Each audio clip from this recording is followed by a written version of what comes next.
What are your thoughts on if you look on YouTube and you look at any video that's like make profit out of one singular tank? I noticed that it always sounds like the same three things. It's like plecos at the bottom, cherry shrimps, and like guppies or something. What's your stance on that? Like, do you think that works? So I had a buddy who every time he was at the house, always stared in the tanks. And I was like, dude, just get some for yourself. And he eventually had like 40 aquariums and it got out of hand with his significant other. And, you know, he was still making some good money off of it, like with all the shrimp that he was breeding and everything like that. So it was definitely paying for itself. But he had a baby too. He didn't have time to maintain everything, so he had to um, consolidate into a smaller space, less tanks. And I was trying to convince him that the best thing for him to do with some of his larger tanks was guppies, shrimp, plecos, and like specifically try to breed out blue ram's horn snails, not browns, not pinks or anything like that. Maybe you do pinks in a different one and a reds in a different one, but like make sure there's no browns because if a brown ram's horns mates with any other color, almost all the babies come out brown. And then by Hmm. that, it's just like wild shrimp. It's so hard to get ahead of the genetics after Right. that. Hmm. But in a small 55-gallon tank, it's doable if you focus on it.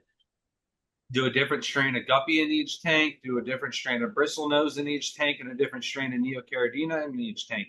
And you can also take this a step further. Different type of moss in each tank, different type of Java fern, different type of Nubius, different type of crip. And you can farm all four of those in that environment in a 55-gallon tank, no problem. Overfeed the fish, overfeed the plecos, and the shrimp and snails will get the food, right? Don't specifically try to feed, like your video, don't try to feed the shrimp if you're already overfeeding plecos. The shrimp are Hmm. going to get more than well taken care of.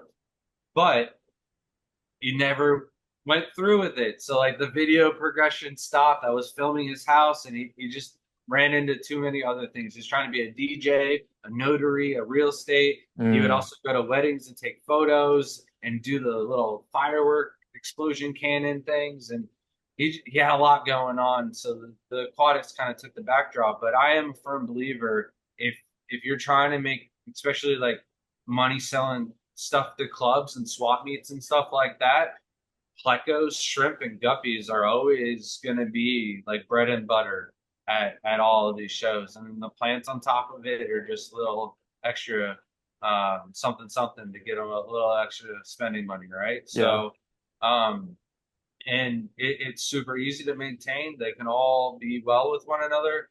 But I do say start with the snails and shrimp, then add the plecos, then add the guppies. Once the shrimp are breeding, then you can add the plecos, then you can add the guppies after that, and that way it's not everything all at once. You've given the shrimp enough time to establish. So even if the guppies are eating some of the shrimp, they're breeding and out Hmm. producing what the guppies are eating. So, Hmm. but me and Shelby are lucky enough that we get to go and tour the United States, the different shows, and people invite us to go see different fish tanks. And I've seen countless tanks where there's guppies, plecos, and shrimp all breeding in that community style setup.